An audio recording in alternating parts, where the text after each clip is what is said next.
America's most experienced comedian. It's Lady Blah Bla.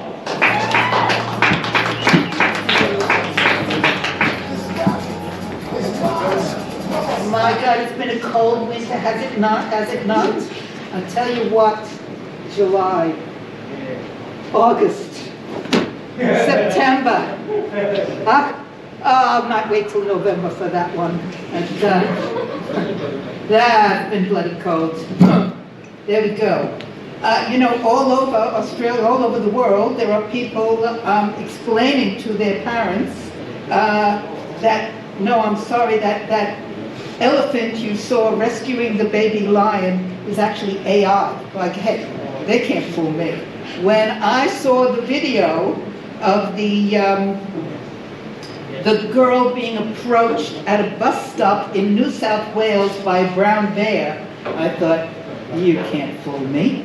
I know that's bullshit, okay? And I know that the little videos of the baby Trump and the baby Putin playing together, mud wrestling or whatever, I know that's bullshit, I know it's bullshit. But it does make you wonder, is Trump himself just AI generated? Is there some evil force that has thrust him upon the world? I don't know.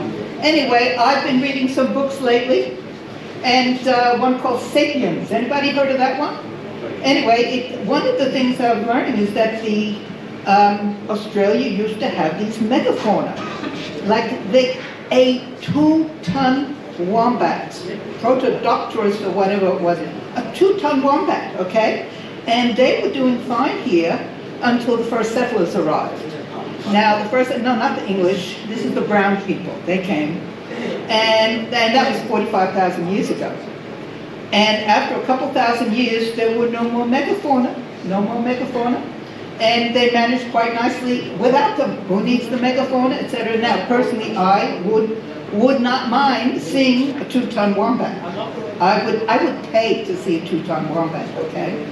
And so then about 45,000 years later, the next wave of settlers came, those are the white people.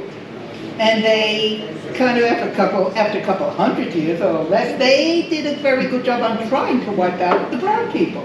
They didn't quite succeed, but it was the brown people wiping out the megafauna. I got no problems with that. They didn't do it deliberately. When the white people came after the brown people, it was kind of a little bit more deliberate, etc. We don't learn very much, do we, as human species? But all I can say is, for God's sakes, don't let the Americans in. Okay? Please don't let the Americans in. I can say that as an expatriate American. But you can tell that maybe the wombats, that they might want like a little bit of reparations or something. I mean, I would pay to see a 2-ton wombat. Would anybody else like to see a 2-ton wombat? I mean, that would be really cool, you know. That would do our tourism industry a lot of good. But that's the way it goes. And but now we're a very multicultural society. I was in Sydney the other week, and I saw an ad for an egg paratha. Okay, that's like, what is that? Paratha bread with an egg on it? That's cool. Okay, whatever. It's like in Melbourne. Once I saw Chinese pizza. Okay, that's pizza with bok choy on it or something like that. I was like, okay, fine, I can live with that. I'll eat it, whatever. Sort of like, but I hope I never see Icelandic hummus. You know, it must be pushing it a little bit too far. So the French recently, I saw an ad, the French have closed their beaches because there's some creature on the beaches, and it's called the Portuguese man of war, and they're scared and they're going to shut down the beaches. And I looked it up. It's bloody blue bottles. You wimps. We deal with that all the time in Australia. We have the blue bottles. We're not afraid of them. I would be afraid of a 2-ton wombat, but my God, I'd like to see one. I would like to see one. I have seen a few wombats in my time, but most of them have been, they've been in the wild, mostly along the side of the road, you know, like dead. But they are very solid things. I was in a car that hit a wombat once, and the car had to be towed, and I think the wombat did even worse out of that one. But that's the way it goes. We're tough though in Australia. We can deal with that sort of thing. The other thing that has been occupying my mind is the needless genocide that's happening. But it's like, I don't know, I just don't know how to, I have found out that, there are people on a different spectrum of different kinds, like, manic, depressive, etc. It is a spectrum of some kind. Some people are more sad, some are happy. There's another spectrum called, like sociopaths, psychopaths, and at the other end of the spectrum, there are people who feel too much. Sociopaths feel nothing. I've discovered my identity is I'm an empath.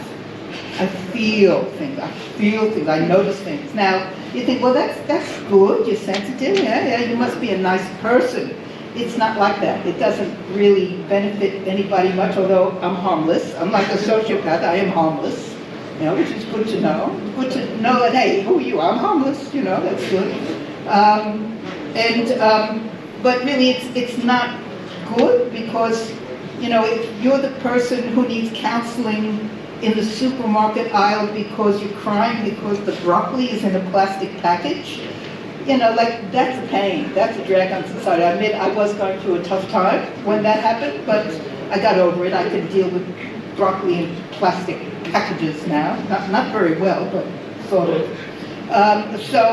So an empath is a person who feels a lot of things, and you don't, like somebody who can cry at beautiful music or a pretty flower or something like that. It's pathetic. It is pathetic. Not everybody has the luxury of being pathetic and harmless at the same time. Some people are pathetic and they're really harmless, and they're really harmful. Like the orange ogre. I don't like to say his name, but the orange ogre. I can only tell you that when I grew up in the United States, it wasn't like that. They were nice people. It was a nice place. And now they've all got guns.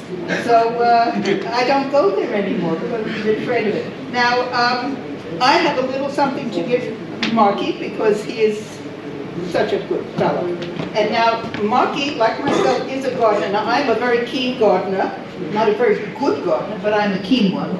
So, and Marky and Lucy, these are violets for your garden. Okay? Good point. That's good. So I'm harmless. All right. Thank you, Lady very Blah Blah. Okay. I'll put this in the shed with the hydroponics. I'll get them fucking growing hard. How good will that be, dude? I'll go to water them one day and it'll be bigger than fucking me, dude. Just ready to eat me like something out of Goosebumps.